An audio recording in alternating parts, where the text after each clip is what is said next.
예, CBS 라디오 박정현 판승부 2부 문을 열었습니다. 대통령의 탄핵 심판 최종 판단이 이제 다음 주 정도로 예상된다라는 보도가 나오면서 여러 가지 정치권 상황은 또 재편되고 있는 상황이기도 하고, 또한 마은혁 재판관 후보자 임명, 개헌 또 이슈 등을 두고 정치권에 많은 이야기 나오고 있습니다. 더불어서 또 오늘 조국혁신당에서는 야권은 완전 국민 경선을 하자, 뭐 이런 제안까지 나오면서 여러 가지 또 담론이 나오고 있습니다. 그래서 오늘 김부겸 전 총리 모시고 말씀 듣겠습니다. 총리님 어서 오십시오. 네, 안녕하십니까. 예. 저희 한판승부 스튜디오 처음 나오신 것 같습니다. 예, 그렇습니다. 예. 그동안 모시기 위해서 제작진이 많은 노력을 했습니다.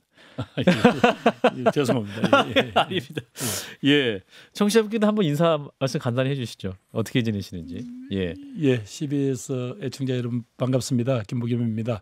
뭐 또 그동안 제가 정치권에서 한 발 떨어져 있었기 때문에 예.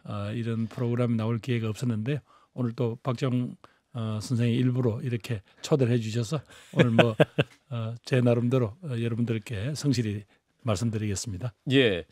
근데 우리 총리님이 개인기가 그 성대모사라고 들어서 저희가 일부에서 그 이상민 크리에이터를 퇴근 안 시키고 같이 스튜디오에 모셨습니다. 이상민 크리에이터. 네. 예. 묶여 있었습니다. 묶여 있었죠. 예. 드디어 풀려났습니다. 풀려났어요. 저기서 정치 성대모사의 일각의 최고의 전문가 이상민 크리에이터가 네네네. 우리 김부겸 총리님의 또 개인기를 한번 또 판별하기 위해서 청문회처럼 네, 날카롭게 지켜보겠습니다. 날카롭게 지켜보겠습니다. 네네. 우리 총리님 어떤 성대모사를 하고 계세요? 저는 제가 이제 처음 정치권에 입문했을 때 제가 모시던 우리 김대중 총재 나중에 이제 대통령이 되셨지만 뭐 그분을 흠모를 하고 이랬기 때문에 좀 성대모사를 조금 할 수 있는데 좀 해봐요. 한번 해보세요. 예.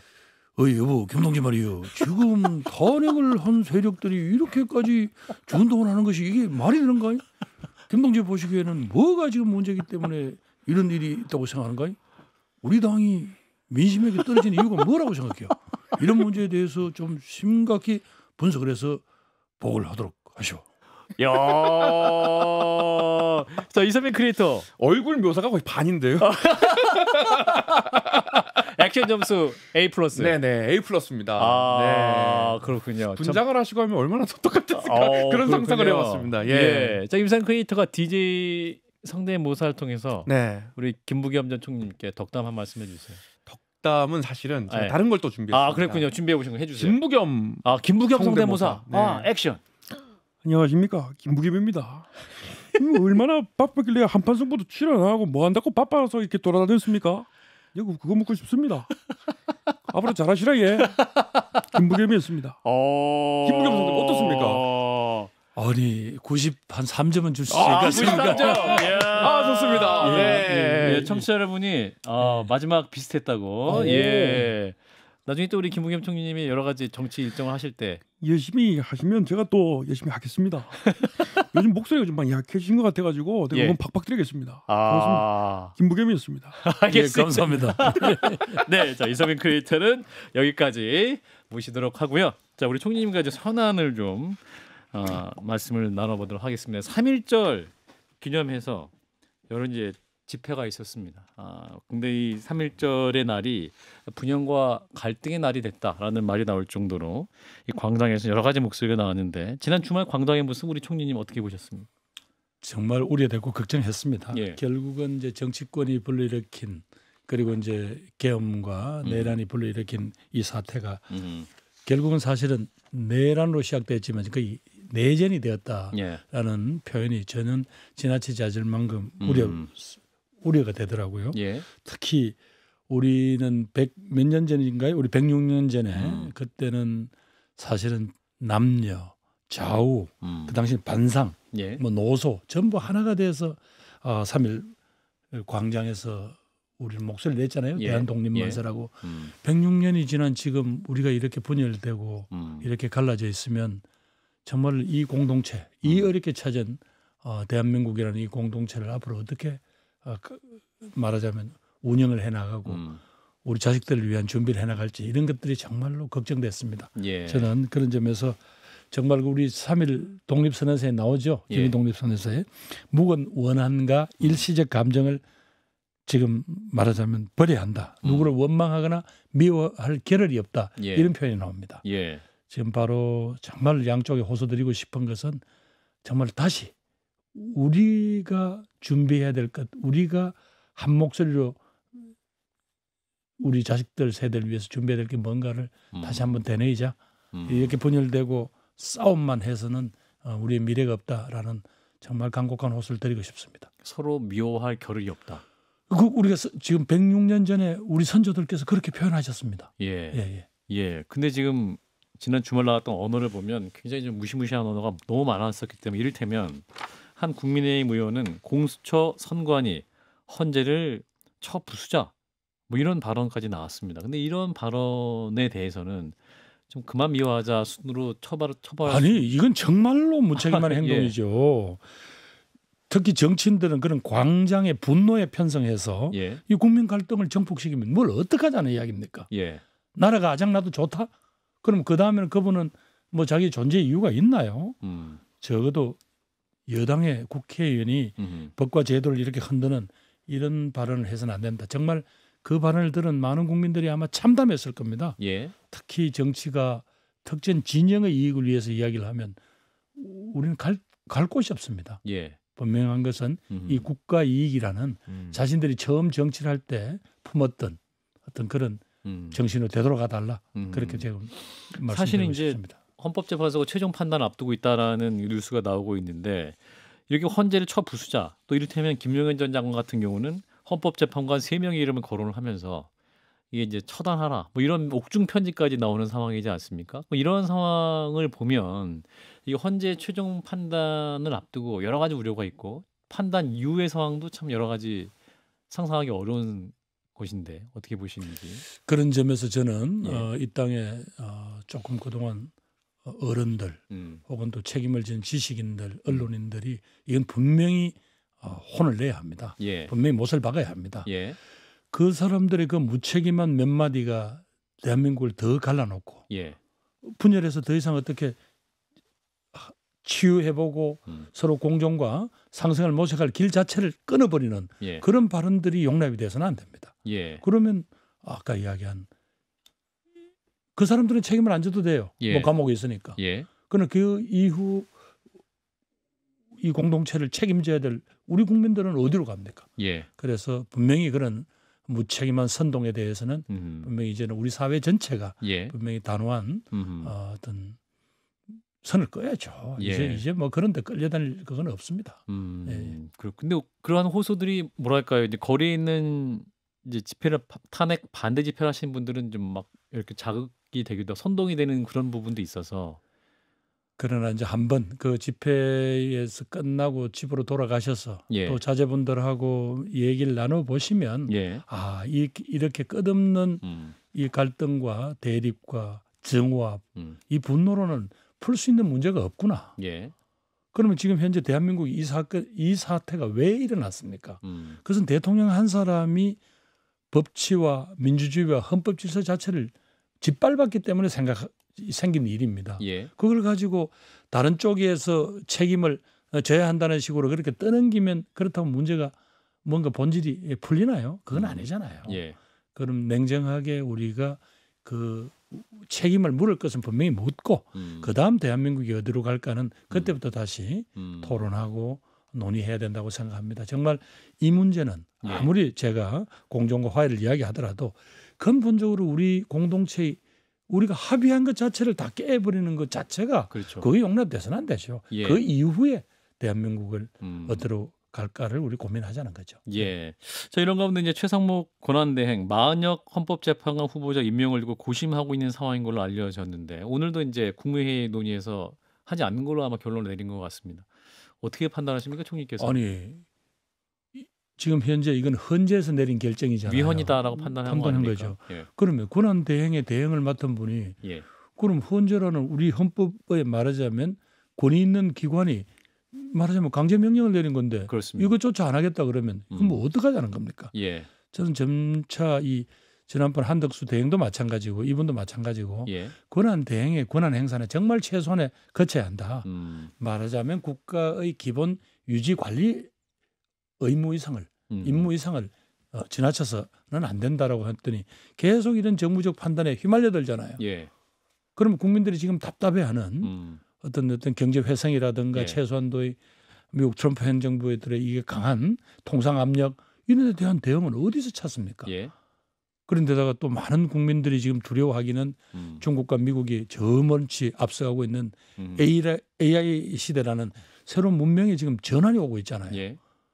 이 대전환에 대한 준비하기도 바쁜데 왜 자꾸 이렇게 고난 대행의 대행이 정치적 사안에 휘말려드는지 뭐 전 안타깝기 짝이 없습니다. 예, 그러니까 이제 헌재가 결정했는데 따르지 않고 있단 말이죠. 그렇죠. 예. 근데 윤석열 대통령도 그 법원의 체포영장 집행하는데 체포영장 응하지 않은 적도 있었기 때문에 뭐랄까요, 헌재의 최종 판단 이후에도 난 승복 안 해.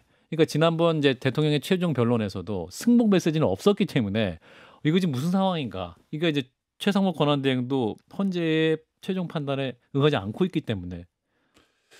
한식이 국가 운영에 대한 예. 국민들이 그 책임을 맡겼던 사람들이잖아요. 예. 이런 무책임한 공직자가 있어서는 안 되죠. 예. 그분들이 누구에 의해서 그 자리에 오르셨죠? 예. 그다음에 국민들이 기대하는 그분들의 역할과 일들을 충실히 했나요? 아니어서 이 사건까지 온 겁니다. 예. 그런데 이제 와서 그럼 대한민국의 헌법 가치 또 민주주의라는 어떤 우리들의 합의한 어떤 예. 그것까지 다 무시하겠다 그러면 기본적으로 우리 국민들이 버려야죠. 버려야 된다. 버려야죠. 아니 그 사람들까지 어떻게 지금 현재 우리가 설득을 하겠습니까? 그리고 그건 국민이 위임한 대통령이라는 자리에 있었던 사람으로서 할 일인가요? 나는 그런 무책임하고 이런 태도는 국민들이 용납할 수가 없다고 생각합니다. 네. 헌정문란, 또 법치를 부정한 경우에 국민들 다 버려야 된다, 이런 말씀까지 들었습니다. 자, 김부겸 전 총리 함께 하고 있는데요. 자, 이런 가운데 이제 이재명 더불어민주당 대표, 지금 이제 민주당은 중도 보수라는 표현을 써서 논란된 이후에 이제 우클릭으로 좀 평가받는 정책을 내놓고 있습니다. 상속세 감세를 추진하고 있는데 한동훈 대표가 상속세는 진짜 부자만 대상이었다, 개정 논의해야 한다 의견을 내놓고 있습니다. 상속세 감세 논쟁은 어떻게 보고 계십니까? 뭐 토론해 보자는 거 아닌가요? 예, 그 중에서 특히 이제 한동훈 전 대표가 그렇게 비판하기 어려운 부분이 있잖아요. 왜냐하면 과거 이 상속세법을 우리가 정했던 20몇 년 전하고 상황이 달라졌기 때문에 물가가 워낙 많이 뛰었지 않습니까? 그래서 정말 집안채 가지고 있는 중산층조차도 말하자면 과도한 상속세 때문에 부담이 크다. 뭐 이런 부분에 대해서는 분명히 우리가 다시 한번 토론해 보자. 뭐 공제액을 높인다든가 이렇게 해서 그분들이 아까 부의 대물림은 막아야 한다는 우리 공동체의 합의도 있지만 또 하나 그렇지 않은 일반 보편적인 어떤 삶에서 충실했던 사람들이 가지고 있는 그분들의 어떤 삶의 건재 자체, 집을 결국은 팔고 나갈 수밖에 없도록 하는 것, 과연 그런 게 이제 상속세 제도의 지지에 맞느냐, 이런 부분도 있어야 될 것 같고요.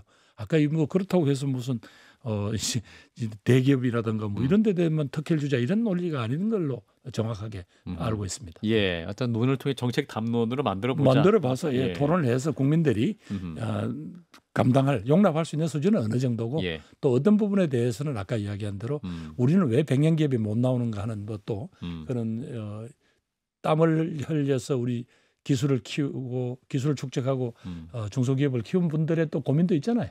그런 부분들도 함께 토론을 해보면 좋을 것 같습니다. 예, 아까 이제 AI 말씀하셨어요. 다른 한편으로 이재명 대표가 이제 AI, 일단 미국의 엔비디아 같은 회사를 대한민국에 만들고 지분을 30%를 국민이 나눠 가지면 세금에 의존하지 않아도 된다. 요걸 아마 이제 인터넷 프로그램이었나요? 하여튼 거기서 이제 말씀한 것 때문에 국민의힘이나 개혁신당에서 엄청나게 비판하고 있습니다. 시장을 잘 모르는 발언이다. 이를테면 뭐 사회주의다, 공산주의다, 뭐 이런 비판을 받고 있는데 총리님은 이 대표의 발언은 어떻게 이해하셨습니까? 뭐 사회주의다, 공산주의다 그렇게 비판할 건 아니고요. 다만 이제 기업이라는 거는 기본적으로 항상 업 앤 다운이 있잖아요. 어떤 해에는 이익을 많이 낼 거고 또 어떤 해에는 또 적자를 볼 거고. 그래서 기업이라는 건 항상 그런 대비를 해야 하고 또 결국 이익이 많이 난다고 그냥 나눠 먹을 게 아니라 미래에 대한 투자를 해야 되잖아요. 끊임없이. 신기술에 대한 어떤 뭐 그런 걸 따지면 그것을 세원으로 하기는 어렵겠죠. 다만 법인세를 내는 것 그걸 가지고 이제 국가 운영의 틀을 짜는 건데 그런 점에서 뭐 아마 저 논란은 있겠지만 그거를 다짜고짜로 말하자면 뭐 공산주의냐 사회 이건 말이 안 되고요. 예를 들면 이제 주로 우리 예를 많이 드는 게 대만의 이제 TSMC 같은 회사잖아요.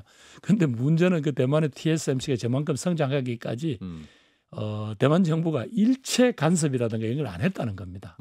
기업들이 스스로 판단하고 스스로 세계 시장을 개척하고 그다음에 그것도 이익을 남긴 걸 또 재투자를 하고 이런 부분에 대해서 일체 글쎄요 우리 정치의 행정 풍토에는 정부 돈이 들어갈 경우에 들어갈 경우에는 그렇게 낙관하기는 어렵지 않겠습니까? 뭐 그런 문제가 있을 것 같습니다. 자 이런 상황에서 이제 탄핵 심판의 최종 결론이 이제 곧 임박했다라는 그런 상황 속에 조기 대선 가능성을 두고 이제 여야 다 물밑에서 뭔가 움직임이 있습니다. 그러면서 조국혁신당에서 오늘 야당과 시민사회에 우리 민주주의 최초로 대선 오픈 프라이머리를 제안한다라는 내용의 기자회견을 했습니다. 총님께서 어떻게 보십니까? 조국혁신당의 제안. 저는 뭐 상당히 고민을 했고 그리고 지금 현재 일종의 이제 탄핵 찬성 지역 진영 뭐 민주개혁 진영이라고도 뭐 표현할 수 있겠습니다만 이분들 모두 다가 함께 어우러져서 에너지를 모을 수 있는 아주 좋은 제안이다 이렇게 생각합니다. 그러니까 오픈 프라이머리니까 미국식인데 그러니까 완전 국민 경선하자는 얘기죠. 그런 거죠. 여기에 찬성하시는 완전 국민 경선이면 그러니까 야당 전체가 함께 하자 이런 얘기인 것 같은데요. 그렇죠. 그러면 이제 민주당이라는 틀, 조국혁신당이라는 틀, 뭐 이런 그 틀을 넘어서는 한번 큰 넓은 광장에서 한번 이런 경선을 치러보자 뭐 이런 취지인 것 같습니다. 이재명 대표 입장에서는 받기 힘들 수 있을 것 같은데요. 뭐 지금 압도적으로 뭐 저 야권에서 지지를 받고 있으니까 뭐 이 대표가 조금 저는 좀 폭넓게 생각하실 필요가 있다고 봐요. 폭넓게 생각하셔서. 왜냐하면 이렇게 되면 뭐 잡다한 여러 우리 야권 내에 있어서 여러 가지 뭐 경쟁자들이나 분열 요인들과 함께 한번 다 녹일 수 있잖아요. 그러면 단순히 민주당이라는 틀보다는 훨씬 넓은 국민적인 에너지를 모을 수 있고 또 그래야 집권을 하더라도 그만큼 힘 있는 우리 사회 계획이라든가 혹은 어떤 정치 주도권을 쥐고 대한민국의 미래를 설계할 수 있지 않겠어요? 일각에서 민주당 내에서는 또 이제 추대론도 나오는 분도 말하는 분도 있는데 오히려 그것보다는 오히려 완전 국민 경선제로 가면 이재명 대표에게도 더 좋고 차후에 있을 정부에게 힘이 될 수 있겠다. 왜냐 기반이 확 넓어질 거 아닙니까? 왜냐하면 뭐 지금 정당에 와 있는 분들만 나오는 게 아니라 지금은 뭐 아까 이제 시민사회나 이런 쪽에서 활약하는 분들도 나올 수 있을 거고요. 또 우리 저 탄핵에는 찬성하면서도 현재 민주당에 대해서는 조금 아직까지 뜨뜻미지근하신 뭐 이런 분들도 아마 관심을 기울일 거고 뭐 그렇게 좀 폭이 지금보다 훨씬 넓어질 수 있겠죠. 그렇군요. 그 뭐 구체적인 방식은 어떻게 돼야 한다고 보십니까?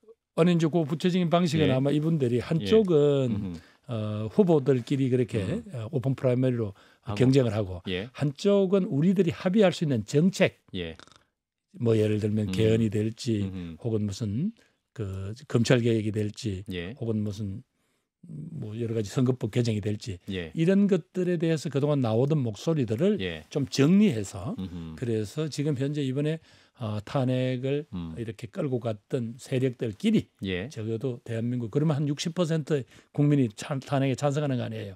그리고 이분들이 합의할 수 있는 어떤 몇 가지 대한민국을 제대로 세우기 위한 정책 공약 이런 부분들까지 이번에 같이 채택을 하자는 거잖아요. 그러면 이 말하자면 이 진영 자체의 어떤 힘이라든가 이런 게 상당히 넓고 튼튼해질 거다 그렇게 보죠. 이 대표에게도 한번 귀 기울여볼 만한 제안해 보실 아마 뭐 고민하시지 않겠나 싶습니다. 이재명 대표 역시 그렇군요. 사실 이제 이 조기 대선 얘기를 하길 여야 모두 굉장히 조심스러워하시는 부분이 많이 있기 때문에 만약에 조기 대선이 있을 경우에 우리 총리님께서는 어떠한 비전이 가장 중요하다고 판단하십니까? 글쎄 뭐 저는 결국은 아까 말씀드린 거의 내란에서 촉발되었지만 거의 내전 상태에 이른 이 어떤 정쟁 이 정오와 분노 이걸 어쨌든 중지시켜야 합니다. 예. 가라앉히고 우리가 결국은 이 같은 공간 내에서 이 공동의 목표를 향해서 함께 살 수밖에 없다라는 현실적인 예. 서로 양보를 받아내야 된다고 봅니다. 예. 그래서 그러려면 그동안은 반대만 잘하면 성공을 했던 그게 이제 비토 정치죠. 예. 그게 함께 살 수밖에 없는 비전의 정치로 바꿔야 되고요. 예. 뭐 그걸 결국 국민들도 기대하시는 거 아닌가. 그래야 뭔가 새로운 대한민국이 출발하는 예. 그런 에너지를 가질 것이다. 이렇게 대통령 한 사람이 이 계엄령이라는 이 정말로 전 세계 OECD 국가 중에는 대통령이 계엄령 선포하고 군대 동원하고 이런 게 없더라고요. 없죠.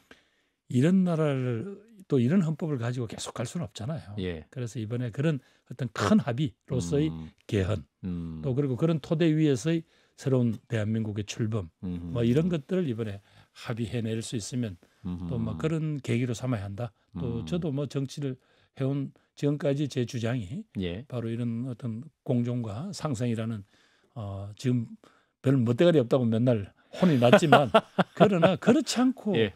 이 대한민국이 어디로 간단 말인가 하는 전 그런 절박한 호소를 드리고 싶습니다. 이 공존과 상생이 되게 좋은 말이고 우리가 추구할 가치이긴 한데 손에 다 안 잡혀서요, 총리님. 아니 뭐 간단합니다. 서로 상대편 죽일 예. 대상으로 예. 짓밟을 대상으로 생각하지 말라는 거예요. 상대편의 주장도 이야기를 들어보고 예. 그중에서 내가 생각 못했던 것도 인정을 하고 그걸로 예. 이쪽도 왜 그런 주장을 하는지에 대해서 좀 귀를 기울여 달라는 건데 예. 그것도 못하면서 어떻게 한 나라에서 같이 살 수 있습니까? 그러나 우리가 이렇게 싸움박질하고 이렇게 정말로 힘든 그런 나라를 이렇게 말하자면 물려주면 지금 피크 코리아라고 그러잖아요. 지금이 제일 잘 살고 앞으로는 내려갈 남았다 그러면 그러면 우리 후배들 또 우리 자식들은 어떡합니까? 그런 나라를 물려주고 우리 국민들 마음이 편할까요?